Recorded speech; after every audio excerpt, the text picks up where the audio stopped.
രാവിലെ മുതൽ ഈ പ്രശ്നമാണ്. നിങ്ങളിവിടെ ഉണ്ടായിരുന്നവർ ഇഷ്ടം പോലെ ഉണ്ടല്ലോ. ഈ വേദിയിലും സദസ്സിലും അന്നുണ്ടായിരുന്ന ആളുകൾ ഇതുവരെ ദർശിക്കാത്ത തരത്തിലുള്ള പോലീസിന്റെ സംവിധാനങ്ങളാണ്. എത്ര മണിക്കാണ് വെടിക്കെട്ട്? വെളുപ്പാങ്കാലത്ത് 3 മണിക്കാണ് വെടിക്കെട്ട്. രാത്രി 9 മണിക്ക് പ്രധാനപ്പെട്ട എൻട്രൻസ് എല്ലാം അടച്ചു. വെളുപ്പാങ്കാലത്ത് 3 മണിക്ക് നടക്കുന്ന വെടിക്കെട്ടിന് എന്തിനാണ് പ്രധാനപ്പെട്ട എൻട്രൻസ് എല്ലാം അടച്ചത്?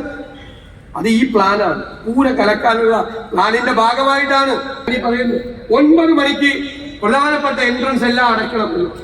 സ്വാഭാവികമായിട്ട് ആളുകൾ പല സ്ഥലത്ത് നിന്ന് വന്നുകൊണ്ടിരിക്കുകയാണ്. ഒരു ദേവസ്വത്തിന്റെ എഴുന്നള്ളിപ്പ് രാത്രിയാണ് വീണ്ടും, അല്ലെ? രാത്രിയാണ് വീണ്ടും എഴുന്നള്ളിപ്പ്. ആ എഴുന്നള്ളിപ്പ് തുടങ്ങിയിട്ടില്ല. അത് ചിലപ്പോൾ 11-12 മണിയാവും രാത്രി. ഞാൻ ചോദിക്കട്ടെ, ഈ പൂരം കാണാൻ വന്ന ഈ പാവങ്ങളെ എത്ര സ്ഥലത്ത് ഈ പോലീസ് ലാത്തിചാർജ് ചെയ്തു? എത്ര സ്ഥലത്ത് ലാത്തിചാർജ് ചെയ്തു? ദേവസ്വം ഭാരവാഹികളെ ഉൾപ്പെടെയുള്ള ആളുകളെ പോലീസ് തള്ളി നീക്കിയില്ലേ? ഏതെങ്കിലും കാലത്ത് നടന്നിട്ടുണ്ടോ? തള്ളി നീക്കിയില്ലേ? പോലീസ് തള്ളി നീക്കി കംപ്ലീറ്റ് ആളുകളെ മുഴുവൻ ഉന്തി മാറ്റി. പച്ച തെറിയാണ് പറഞ്ഞത് പ്രകോപിപ്പിക്കാൻ. ആളുകളെ പ്രകോപിപ്പിക്കാൻ പോലീസ് പച്ച തെറിയാണ് പറഞ്ഞത്. ക്രൂരമായ ലാത്തിച്ചാർജ്. ഉത്സവം കാണാൻ വരുന്നവരെ, പൂരം കാണാൻ വരുന്നവരെ ലാത്തിച്ചാർജ് ചെയ്യുക. പോലീസ് തന്നെ ഉണ്ടാക്കിയ ഒരു തടസ്സം സൃഷ്ടിച്ച കുഴപ്പം അതൊരു വലിയ കുഴപ്പമാക്കി മാറ്റാൻ വേണ്ടി അത് ചെയ്യുക. ആനയ്ക്ക് പട്ടയുമായി വരുമ്പോ ആരാണ്? ആനയ്ക്ക് പട്ടയുമായി വരുമ്പോ ആന ഫുൾ ടൈം നിൽക്കില്ലേ ഉത്സവത്തിൽ, എഴുന്നള്ളിപ്പിൽ, പൂരത്തിൽ? അത് കഴിക്കുന്ന എന്തെങ്കിലും, അത് കഴിച്ചില്ലെങ്കിൽ അത് എന്തെങ്കിലും അസ്വസ്ഥ പ്രകടിപ്പിച്ചാലോ? ഇവിടെ ഫോറസ്റ്റ് വരെ വന്ന് നോക്കി ആനയ്ക്ക് ഉള്ള പട്ട നിശ്ചയിച്ച് എത്ര ആനയുണ്ട് അത്രയും ആനയ്ക്ക് കൊടുക്കാനുള്ള ഭക്ഷണ സാധനങ്ങൾ, അത് കൊടുക്കേണ്ട പട്ട ഉൾപ്പെടെ ഉള്ള കാര്യങ്ങളുടെ കണക്ക് ഫോറസ്റ്റ് ഡിപ്പാർട്ട്മെന്റ് എടുക്കും. ഉത്സവത്തിന്, പൂരത്തിന് മുമ്പ് എത്ര ആനയുണ്ട്, എത്ര റിസർവ് ആന. ഈ ഉള്ള ആന മാത്രമല്ല, റിസർവ് ആന ഉണ്ടാവും. നിങ്ങൾക്കറിയാലോ, റിസർവ് ആന വേറെ ഉണ്ടാവും. ഏതെങ്കിലും ഒരു ആനയ്ക്ക് ഒരു കുഴപ്പം പറ്റിയാൽ പകരം നിർത്താനുള്ള ആന വരെ, റിസർവ് ആന വരെ ഉണ്ടാവും. ഈ റിസർവ് ആനയ്ക്ക് വരെയുള്ള പട്ട തയ്യാറാക്കി എത്ര കിലോ ഉണ്ട് എന്ന് ഫോറസ്റ്റ് ഡിപ്പാർട്ട്മെന്റ് കണക്കാക്കുന്ന ഒരു സിസ്റ്റം എത്രയോ വർഷങ്ങളായിട്ട് ഇവിടെയുള്ള ആനയ്ക്ക് പട്ട കൊടുക്കാൻ പോലും പോലീസ് സമ്മതിച്ചത്. അത് മറ്റേ പ്ലാനാണ്, രണ്ടാമത്തെ പ്ലാൻ. കലക്കാനുള്ള പ്ലാനാണ്. ഒരാളെയും കയറ്റി വിടണ്ട, ഒരു ജനപ്രതിനിധിയും കയറ്റി വിടണ്ട, ആരെയും കയറ്റി വിടണ്ട. വ്യാപകമായി 2 മന്ത്രിമാർ ഈ സ്ഥലത്തെത്താൻ വേണ്ടിയിട്ടുള്ള ശ്രമം നടത്തി. പോലീസ് പറഞ്ഞു പോകണ്ടെന്ന് പറഞ്ഞു. അങ്ങോട്ട് പോകണ്ടെന്ന് പറഞ്ഞു. ഇവിടെ വൈകുന്നേരം വരെ 2 സ്ഥാനാർത്ഥികൾ ഉണ്ടായിരുന്നു. ശ്രീ കെ മുരളീധരനും BS സുനിൽകുമാറും ഏകദേശം 4 മണി 5 മണി വരെ ഉണ്ടായിരുന്നു. അപ്പോഴൊന്നും മറ്റേ സ്ഥാനാർത്ഥി ഉണ്ടായിരുന്നില്ല. വെളുപ്പാങ്കാലത്താണ് ഒരു 11 മണി, വെളുപ്പാങ്കാലത്തല്ല, ഒരു 11 മണി കഴിഞ്ഞപ്പോഴാണ് മന്ത്രിമാരോട് പോവണ്ട എന്ന് നിർദ്ദേശിച്ച പോലീസ് മന്ത്രിമാരോട്, നിങ്ങൾ അറിയണം, തൃശ്ശൂർക്കാരെ അറിയണം, 2 മന്ത്രിമാരോട് പോകണ്ട, അവിടെ ഇപ്പൊ പോകുന്നത് നല്ലതല്ല. സാധാരണ പോലീസ് പറഞ്ഞാൽ പോവില്ല. ഒരു സംഘർഷം ഉണ്ടാക്കാൻ വേണ്ടി പോകേണ്ടതേ ആര് മന്ത്രിയായാലും തീരുമാനിക്കുള്ളൂ. അവര് പോകണ്ട എന്ന് തീരുമാനിച്ച അതേ സ്ഥലത്തേക്ക് അവരോട് പോകണ്ട എന്ന് പറഞ്ഞ അതേ പോലീസ് സേവാഭാരതിയുടെ ആംബുലൻസ് BJPയുടെ സ്ഥാനാർത്ഥിയെ എഴുന്നള്ളിക്കുകയാണ്. മുമ്പിൽ പൈലറ്റ്, പുറകിൽ എസ്കോർട്ട്. അവര് സ്ഥാനാർത്ഥിക്ക് വേണ്ടി മാത്രമല്ല പൈലറ്റും എസ്കോർട്ടും കൊടുത്തത്, സ്ഥാനാർത്ഥിയോടൊപ്പം ഉണ്ടായിരുന്ന RSS നേതാവ് വത്സൻ തില്ലങ്കേരി കൂടെ അറിയണം. ഇതെല്ലാം ജനങ്ങൾ അറിയണം. വത്സൻ തില്ലങ്കേരി അറിയപ്പെടുന്ന RSS, കേരളത്തിലെ പ്രമുഖനായ RSS നേതാവ്.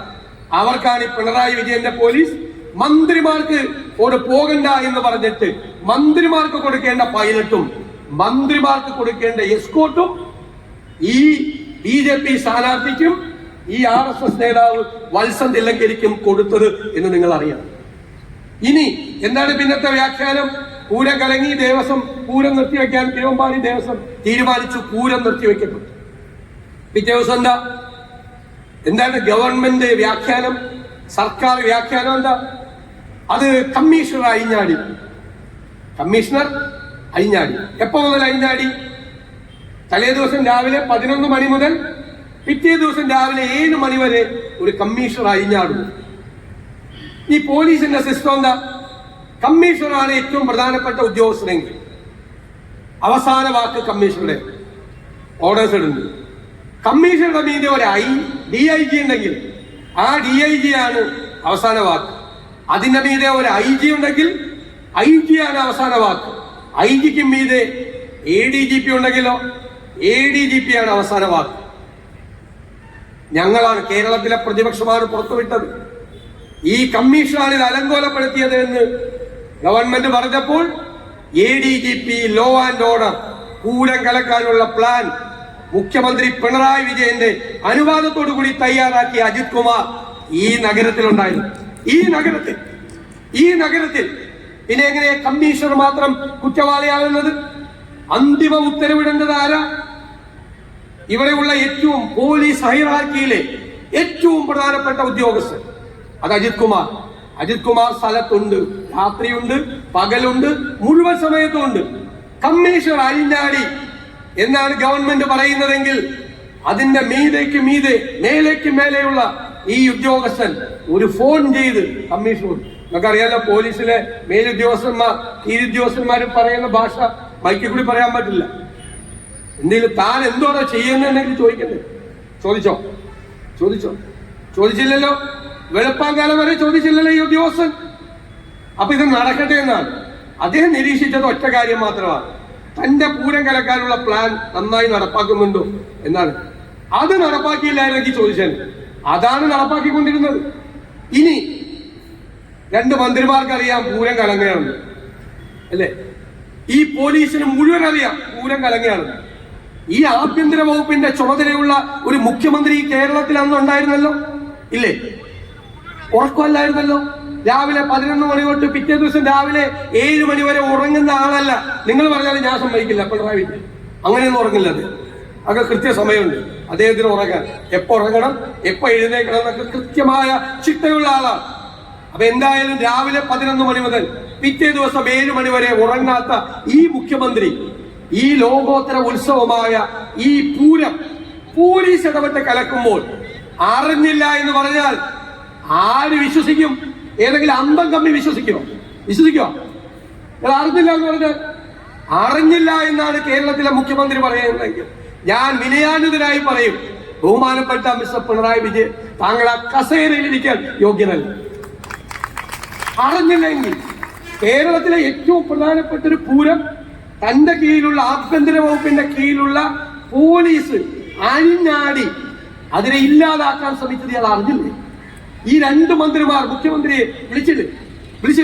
2 മന്ത്രിമാർ, പോലീസ് ഉദ്യോഗസ്ഥന്മാർ സ്പെഷ്യൽ ബ്രാഞ്ച് റിപ്പോർട്ട് കൊടുത്തില്ലേ? ഇന്റലിജൻസ് റിപ്പോർട്ട് കൊടുത്തില്ലേ? അറിയാലോ. ചെറുവിരൽ അനക്കിയോ ഈ മുഖ്യമന്ത്രി? ഈ കമ്മീഷണറെ വിളിച്ചോ? ഈ ADGP ലോ ആൻഡ് ഓർഡറിനെ വിളിച്ചോ? അങ്കിൾ എന്നാണ് വിളിക്കുന്നത് അജിത് കുമാർ എന്നാണ് അൻവർ പറഞ്ഞത്. മുഖ്യമന്ത്രി അങ്കിൾ എന്നാണ് വിളിക്കുന്നത് അജിത് കുമാർ അങ്കിളിനെ വിളിച്ചു പറഞ്ഞാണല്ലോ ഇതെങ്ങനെയാണ് നമ്മുടെ പ്ലാൻ അനുസരിച്ച് കൃത്യമായിട്ട് പോകുന്നുണ്ട് എന്ന്. അതുകൊണ്ടല്ലേ വിളിക്കാതിരുന്നത് അങ്കിള്.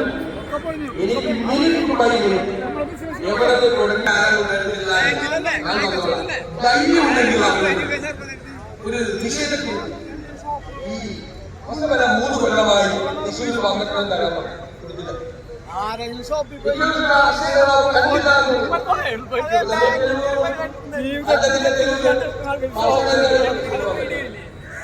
എന്നോട് മാധ്യമങ്ങൾ